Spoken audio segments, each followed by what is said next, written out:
El Sonar +D, un congrés internacional de professionals d'indústries creatives en base tecnològica, està molt agraït de poder comptar amb aquest congrés, Diàlegs pel Futur, organitzat pel Tricentenari.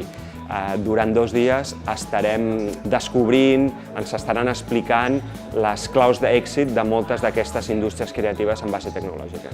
Un dels objectius, o l'objectiu bàsic del Sonar +D, és que serveixi d'eina per les indústries creatives en base tecnològica al nostre país. Volem ser el gran aparador on aquestes indústries es donin a conèixer i ens utilitzin d'alguna manera com una de les seves eines per internacionalitzar-se. I també l'altra cara de la moneda seria que també podem jugar un paper siguent una mena de pista d'aterratge suau perquè empreses estrangeres puguin arrelar-se aquí al nostre país. Soc ponent a la conferència de Diàlegs pel Futur i el que parlarem una mica és com la intel·ligència artificial s'ha utilitzat en la qualitat musical i com, des d'una perspectiva històrica dels últims 50 anys, hem passat de qüestions individuals a crear eines que permeten a nivell col·laboratiu i a nivell social composar i crear noves músiques.